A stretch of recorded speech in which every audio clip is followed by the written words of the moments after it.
Hey, Phrolova's been out for over a month now, and while her story and gameplay made waves, her real legacy is a lot uglier. Her signature weapon didn't just raise eyebrows, it lit the fuse on a design trend that's now baked into every new Resonators kit. What started as an absurdly specific synergy stacked with crit buffs and defense shreds has become the template. Phrolova's weapon wasn't a one-off, it was the blueprint. And in this video, we will take a quick look into this fiasco. Yo, welcome back to the channel. Kamusta po sa inyong lahat? Now, with Galbrena and Qiuyuan arriving, their best in slots keep the cycle alive. Qiuyuan has no real alternatives and Galbrena's only viable 4-star is Paywall behind the battle pass. Translation, if you want to keep them at peak power, you're probably swiping your card. That's why I always use Loot Bar for top-ups with 21% off plus an extra 10% with my link in the description. Trusted, easy, and fast. But back to the real problem. Phrolova's weapon didn't just boost her numbers, it rewrote the rules of combat. Defense Shred is one of the most broken mechanics in the game because it scales everything. Combine that with crit-loaded stats and kit-specific buffs, and you've basically strapped a rocket engine onto a sports car. Phrolova wasn't just good with her signature, she becomes power-crept. And she didn't stay alone because Augusta, Iuno, Galbrena, and Qiuyuan, they all follow the same crit and shred with their attack scaling buffs formula. What should have been a rare spike in power has become the new normal. The result? If you don't pull their weapons, your characters drop off a cliff. Now, let me be clear before anyone jumps into the comments ready to defend the design choices. I actually think it's fine, even healthy, that a character's best weapon is their signature. It gives people something to chase, it adds excitement to banners, and it rewards investment. But the problem creeps in when the gap between that signature and every other weapon is so massive that all the alternatives feels like bad jokes. That's the kind of imbalance that punishes people for playing the game without pulling on every single weapon banner. With Augusta, Iuno, Galbrena, Qiuyuan, Qiuyuan, and Phrolova, this isn't an isolated design. It's a pattern. And it started with Phrolova. Look at String Master, for example. It used to be the go-to safety net for rectifiers. Perfectly fine for Yinlin or Phoebe. Then, Phrolova's signature came along and suddenly, String Master looks like vendor trash next to it. Same story repeats across every weapon type.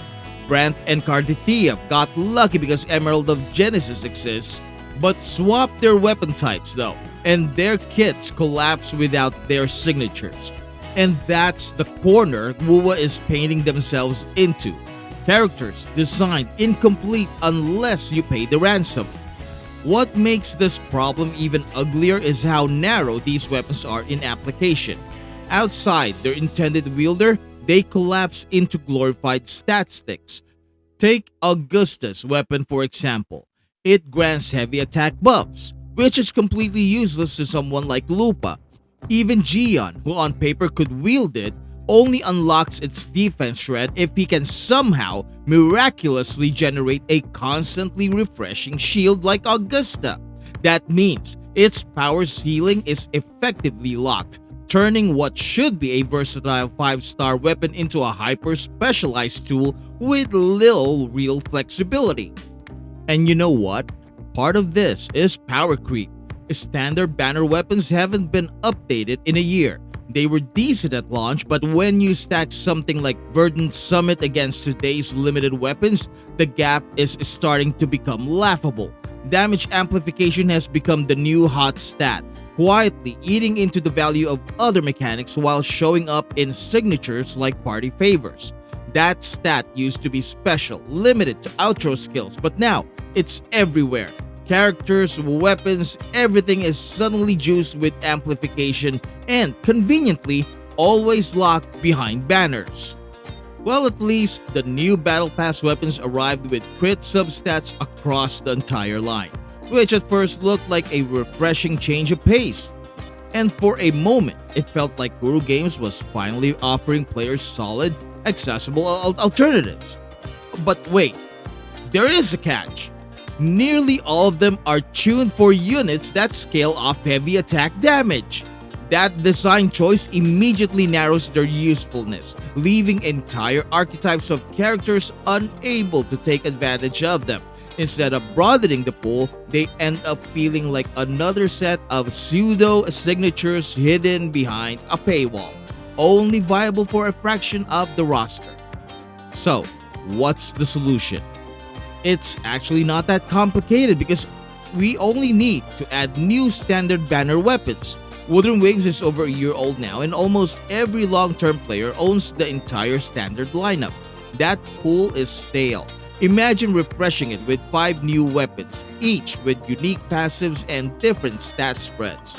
A rectifier with a crit damage substat. Gauntlets that specialize in resonance skill damage. Broadblades that reward skill-based rotations rather than just raw stat sticks. They wouldn't even need to match signature weapons in power. They just need to exist as functional alternatives. Players would still chase signatures, but they wouldn't feel like their character becomes unplayable without them. But that's not all, because Kuro could introduce event weapon rewards. It's been over a year and the only free weapon we really got since launch is Aero Rover's energy regen weapon.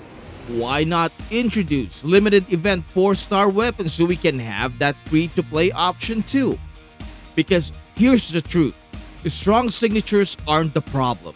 Signature lock characters are. Phrolova, Augusta, Iuno, Galbrena, Qiuyuan, Chisa. They aren't just characters, they're sales pitches dressed as characters. And the more WuWa leans into this, the less it feels like an open world RPG and the more it feels like a storefront. So, here's my take. Give us more standard banner options, refresh the pool, and stop forcing characters into being signature locked. Otherwise, Wuthering Waves will spiral into the same pit of weapon-driven predation that's already turned so many other gachas into wallet wars. Phrolova's release should be a wake-up call. The question is whether Kuro Games is listening or if they're too busy counting their revenues. In any case, if this video resonated with you, please leave a like for added 4-star options, subscribe for more standard banner weapons, and hit that bell for more event reward weapons. Thank you so much for watching. Maraming salamat po, and I will see you on the next drop. Goodbye!